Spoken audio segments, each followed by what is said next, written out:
যে সময় লুকমান হাকিম তার সন্তানকে নসিহত করছিল, এই নসিহতটুকু আল্লাহর দরবারে এত পছন্দ হয়েছে যে আল্লাহ তাআলা এই পছন্দের কথাগুলোকে কোরআনের আয়াত বানাইয়া কিয়ামত পর্যন্ত দুনিয়ার জমিনে যত মানুষ আসবে সমস্ত মানুষদের জন্য নসিহত স্বরূপ বানাইয়া পাঠাইছে। সুবহানাল্লাহ। তো স্মরণ করো সেই দিনের কথা, যেই সময় লুকমান হাকিম তার সন্তানকে বলছিল, ইয়া বুনাইয়া, হে আমার আদরের কলিজার টুকরা সন্তান, লা তুশরিক বিল্লাহি ইন্নাশ শিরকা লাযুলমুন আযীম। লোকমান হাকিম তার সন্তানকে নসিহত করছিল, হে আমার কলিজার টুকরা সন্তান, হে আমার আদরের সন্তান, তুমি কখনো জিন্দেগিতে তুমি আল্লাহর সাথে কাউকে শরীক করিও না। তুমি জীবনে কখনো আল্লাহর সাথে কাউকে শরীক করিও না। ইন্না শিরকা লাযুলমুন আযীম, নিশ্চয়ই শিরিক হইছে বড় জুলুম, বড় অত্যাচার, বড় কবিরা গুনাহ। বুঝে আসছে? এই যে আজকে লাইলাতুন নিসফি মিন শাবান, কেউ কেউ বলে শবে বরাত, যেটাই বলেন না কেন সমস্যা নাই, এটা নিয়ে কোনো দলাদলি নেই। এই শবে বরাতের রাত্রটা এমন একটা রাত্র, কেমন রাত্র? আল্লাহর হাবিব সাল্লাল্লাহু আলাইহি ওয়াসাল্লাম বলেন, ইন্নাল্লাহা লা ইয়াত্তালিউ ফি লাইলাতিন নিসফি মিন শাবান। আল্লাহর হাবিব সাল্লাল্লাহু আলাইহি ওয়াসাল্লাম বলেন, আল্লাহ তাআলা মধ্য শাবানের, খেয়াল করেন, আল্লাহ তাআলা মধ্য শাবানের রাত্রিতে আত্মপ্রকাশ করেন। আল্লাহ তাআলা মধ্য শাবানের রাত্রিতে, মধ্য শাবান বলতে শাবান মাসের 14 তারিখ, যেমন আজকে 14 তারিখ, আজকের এই দিন যাইয়া যে রাত্রটা শুরু হবে এটা হইলো 15ই শাবানের রাত্র, এটা মাঝ বরাবর, শাবান মাসের মাঝ বরাবর। আল্লাহর হাবিব সাল্লাল্লাহু আলাইহি ওয়াসাল্লাম বলেন, আল্লাহ তাআলা মধ্য শাবানের রাত্রিতে আত্মপ্রকাশ করেন, জমিনে নেমে আসেন, সবার সামনে সামনে যাইয়া ঘোরাফেরা করে, এরপরে বলতে থাকে, আলা মিন মুস্তাগফির লাকুম। আল্লাহ রাব্বুল আলামিন বলতেছেন, কে আছো ক্ষমা প্রার্থী, আমি আল্লাহর কাছে ক্ষমা চাও, আমি আল্লাহ তোমাদেরকে ক্ষমা করে দিব। এরপরে আল্লাহর হাবিব সাল্লাল্লাহু আলাইহি ওয়াসাল্লাম বলেন, ফায়াগফিরু লিজামিই খালকিহি। সৃষ্টিকুলের ভিতরে যত প্রকার সৃষ্টি আল্লাহ তাআলা করছেন, সমস্ত সৃষ্টি জগৎকে আল্লাহ তাআলা ক্ষমা করে দেয়। সমস্ত সৃষ্টি জগৎকে আল্লাহ তাআলা ক্ষমা করে দেয়। এই রাত্রিতে আল্লাহ তাআলা আত্মপ্রকাশ করেন, এরা সমস্ত সৃষ্টিকে আল্লাহ তাআলা ক্ষমা করে দেয়। সুবহানাল্লাহ বলবেন না? ইল্লা, দুই শ্রেণীর ব্যক্তি ব্যতীত। আল্লাহর হাবিব সাল্লাল্লাহু আলাইহি ওয়াসাল্লাম বলেন, ইল্লা লিল মুশরিকিন আও মুশাহিন। দুই শ্রেণীর ব্যক্তি ব্যতীত সমস্ত সৃষ্টিকুলকে আল্লাহ তাআলা ক্ষমা করে দেয়। কয় শ্রেণীর ব্যক্তি? দুই শ্রেণীর ব্যক্তি। এই দুই শ্রেণীর ব্যক্তির ভিতরে আপনি আর আমি আছি কিনা একটু যাচাই করা দরকার আছে না নাই? হ্যাঁ, হ্যাঁ।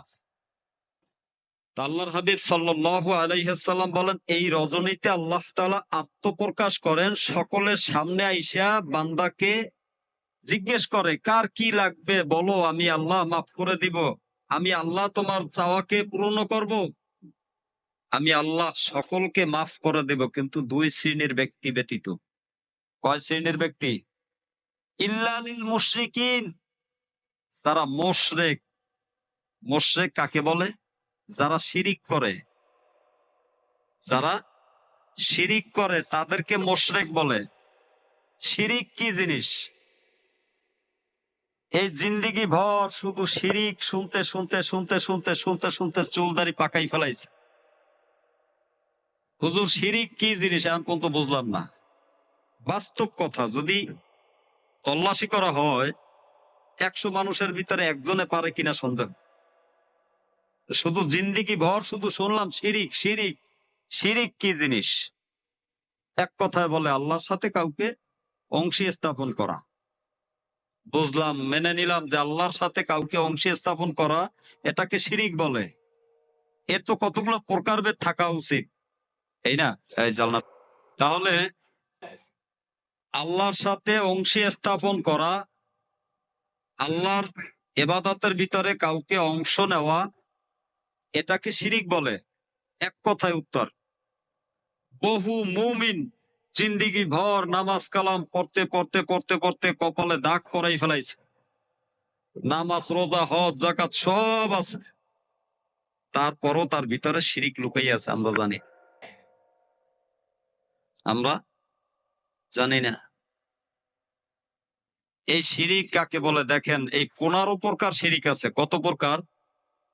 একটা মানুষ দৈনিক 15 প্রকার শিরিকের ভিতরে লিপ্ত হইতে পারে। আরো আছে, আরো সামনে পাবে না। আজকে 15টা আনছি। এই 15টা প্রকার শিরিক মানুষের ভিতরে লুকায়িত থাকে বেশি, বিশেষ করে বড় ধরনের শিরকে আকবর, যেটাকে বলা হয় শিরকে আকবর, অর্থাৎ বড় শিরিক। এই শিরিক গুলো কি কি আমাদের জানার দরকার আছে না নাই? আর এই জাইনা এরপরে এই শিরিক থেকে মুক্ত হইতে হবে। আল্লাহ রাব্বুল আলামিন বলতেছেন, এই শিরিকের গুনাহ আমি মাফ করবো তখন বান্দায় যখন পরিপূর্ণভাবে আমি আল্লাহর কাছে আত্মসমর্পণ করবে এবং বলবে যে আল্লাহ আমি ভুল করছি, আমি না জাইনে করছি, শয়তানের ধোকায় পইরা করছি, আল্লাহ আপনি আমাকে মাফ করে দেন। আল্লাহ ওয়াদা করছেন আমি মাফ করব। আর এমন অবস্থায় যদি বান্দা মারা যায়, দুনিয়া জমি থেকে চইলা যায়, যে সে আল্লাহর কাছে আত্মসমর্পণ করার সময় পায় নাই, এমন সময় মালাকুল মউত তাকে এসে ধরে নিয়ে গেছে। আল্লাহি, আল্লাহর কসম, ওই ব্যক্তি, আল্লাহ রাসূল সাল্লাল্লাহু আলাইহি সাল্লাম বলতেছেন, কিয়ামতের ময়দানে তার জিন্দিগির ইবাদত বন্দেগী সব বরবাদ হয়ে যাবে। সে মুশরিকদের কাতারে দাঁড়াই আবাদুল আবাদ জিন্দিগি তার জাহান্নামের আগুনে জ্বলতে হবে। এখন আসেন যে শিরিক কাকে বলে। দেখেন, 1 নাম্বার, আল্লাহ ছাড়া অন্য কাউকে ইবাদতের যোগ্য মনে করা। আল্লাহ ছাড়া অন্য কাউকে ইবাদতের যোগ্য মনে করা। বলে হুজুর এটা তো আমরা করি না। কেমনে করে না মানুষ? দেখেন, আল্লাহ ডাক দিছে, হাইয়া আলা সালাহ হাইয়া আলাল ফালাহ, সালাতের দিকে আসো, কল্যাণের দিকে আসো। এই সালাতের ভিতরেই তোমাদের দুনিয়া এবং আখেরাতের উভয় জাহানের কল্যাণ নিহিত আছে, এদিকে আসো। ডাক দিছে কে? আল্লাহ। বলতে পারেন যে অমুকে আজান দিছে, অমুকে বলছে না। অমুকে তার নিজের ইচ্ছায় বলতে পারে নাই, আল্লাহর তরফ থেকে সে নিজে বলছে। এই যে আল্লাহ ডাক দিছে সালাতের দিকে, বান্দায় বলতেছে থাক পরে করবো, আগে ব্যবসাটা কইরা নি, আগে এই কাজটা কইরা শেষ করি, এই কাজটা সম্পাদন করি, পরবর্তীতে করব। অর্থাৎ আল্লাহর হুকুমকে প্রাধান্য দিল না। সে ইবলিস বলতেছে, তোর এখন নামাজ পড়ার বয়স হয় নাই, তুই এখন পর্যন্ত বুড়া হও নাই, তুই এখন পর্যন্ত বিয়ে করো নাই, তুই এখন পর্যন্ত তোর চুলদারি পাকে নাই, তোর এখন নামাজের প্রয়োজন নাই, যে সময় বুড়া হবি ওই সময় ভোট দিতে যাবে। ইবলিস বলে না? হ্যাঁ, তা সে আল্লাহর ডাককে অমান্য কইরা ইবলিসের ডাকে সাড়া দিল। কার ডাকে? ইবলিসের ডাকে সে সাড়া দিল, ইবলিসের গোলামি করলো। অর্থাৎ আল্লাহর গোলামি বাদ দিয়ে ইবলিসের গোলামি করলো, সে শিরিক করলো। 2 নাম্বার আসেন, মানুষকে দেখানোর জন্য কোন ইবাদত বন্দেগী করা। মানুষকে দেখাবার জন্য কোন ইবাদত বন্দেগী করা। আমি যদি নামাজ না পড়তে যাই তাহলে মানুষে কি বলবে? আমি যদি এই রোজা না রাখি তাহলে মানুষে কি বলবে না, যে দেখো বুড়ো হয়েছে এখন পর্যন্ত রোজা রাখে না। আছে না এমন মানুষ? আমি যদি ঈদের ময়দানে না যাই তাহলে মানুষে কি বলবে, যে বছরে একটা দিন ঈদের নামাজে গেল না। এই যে নেক আমল গুলো যা কিছু আছে এইগুলো মানুষকে দেখাবার জন্য করা, যে আমি যদি নামাজ না পড়ি তাহলে মানুষে আমাকে ভোট দিবে না। আছে না নাই? আমার সামনের এক ঘটনা, মেম্বারিতে দাঁড়াইছে, নামাজ ওই বাজার বৈশা পড়ছে, পইরা জামাত পইরা আবার মোটর সাইকেলে টান দিয়ে আইয়া আবার এই বাজার আইয়া, এই তো জামাত যায় তাড়াতাড়ি ধর। পাশে বসে এক লোকে বলতেছে, আপনার দিন নামাজ পড়ে এলেন এই জন্য। আর এই জায়গাও করি, সমস্যা কি? যত কর্ম অত সওয়াব। মানে মানুষকে দেখাইতেছে যে আমি খুব নামাজি। আছে না এমন মানুষ? আমার সামনের ঘটনা আমি বললাম। এরপর 3 নাম্বার, কোন বুজুর্গ বা পীর ব্যক্তিকে এমন মনে করা যে আমার অবস্থানটা সে জানে, সে দেখে। এমন বিশ্বাসী ইমানদার আছে না? কি বলেন? যে আমার পীর সাহেব, আমার মুরব্বী, আমার বুজুর্গ ব্যক্তি, আমার বিষয় সবকিছু সে জানে। এমন আকীদা তার ভিতরে থাকা, যে আমার অবস্থায় সবকিছু জানে, আমি বেয়াদবি করলে সে দেখে ফেলায়। এমন আকীদার মানুষ আছে না নাই? এমন আকীদা যার ভিতরে আছে, একবারে ডাইরেক্ট শিরকে আকবর, কবিরা গুনাহ। কবিরা শিরিক, বড় শিরিক। এরপর আসেন 4 নাম্বার, গণকের কাছে যাইয়া নিজের খবর যাচাই করা। অনেক আছে না? মাঝে মাঝে আমারও অনেকে ফোন দিয়ে বলে, হুজুর দেখেন তো আমার সামনে বিপদ টিপদ আসে নাকি, একটু দেখেন তো আমার সামনে কোনো বিপদ টিপদ আছে নাকি। এরকম আছে না মানুষ? গণকের কাছে যাইয়া ভবিষ্যৎবাণী গণনা করে। গণকের কাছে যাইয়া ভবিষ্যৎবাণী গণনা করে, অর্থাৎ ভবিষ্যতে কি আছে, পিছনে কি হয়েছে, অন্যায় করছে উনি আর আল্লাহ জানে, আর উনি জানে, আর কেউ জানে না। কয় দেখেন তো একটু যাচাই করে কি আছে। এই গণকের কথা বিশ্বাস করা, গণকের কাছে যাওয়া, এটাও একটা শিরিক। এটা কি? শিরিক। এরপরে আসেন 5 নম্বরে, আল্লাহ ছাড়া অন্য কারো নামে শপথ করা, কসম করা। আল্লাহ ছাড়া অন্য কারো নামে শপথ করা, এটাও শিরিক। এরপরে 6 নম্বরে আসেন, কোন পীর বা বুজুর্গ ব্যক্তিকে দূর থেকে ডাকা। দূর থেকে বোঝেন নাই? শাহ আলী মাজার রয়েছে কোথায়? হ্যাঁ, শাহ আলী সিলেট। এখন এই শাহ আলী,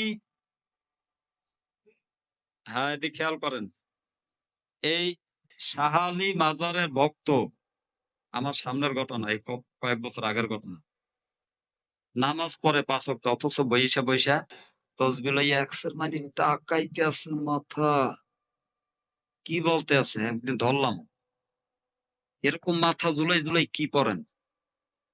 বাবার শানে করি। বাবার শানে দুধ কিরকম? শাহালি, শাহালি বাবার ভক্ত আমি। তেরে দেখছেন কোন সময়? কয় না দেখিনি। মাঝে মাঝে আসে। কেমনে আসে? রাত্রিবেলা আসে, আইসা কথা বলে, মাথায় মোছা দেয়। আলহামদুলিল্লাহ। সে তার ওই নামকে এমন ভাবে ধরে, যেমন এক বুজুর্গ ব্যক্তি বলছিল, ইয়া আলী ইয়া আলী ইয়া আলী, একটা দোয়া শিখেছিল,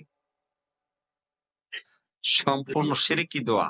যদি ওদিকে গেলাম না, লম্বা একটা আলোচনার দিকে। এই যে কোন পীর বা বুজুর্গ ব্যক্তিকে দূর দেশ থেকে তাকে আহ্বান করা, ডাকা, তাকে তার নাম নিয়ে জপ করা, যে আমি যে ডাকতেছি আমার ডাকটা বাবাই শুনতেছে, সে আইসা রাত্রিবেলা আমার সাথে সাক্ষাৎ করবে। এমন আকীদা যার ভিতরে আছে, আর এমন আকীদা নিয়ে যারা এই স্মরণ করে, এই নামগুলো নিয়ে ডাকাডাকি করে, এটাও শিরিক। এটা কি? শিরিক। 7 নম্বরে, কোন পীর বা বুজুর্গ ব্যক্তি লাভ লসের সম্মান মনে করা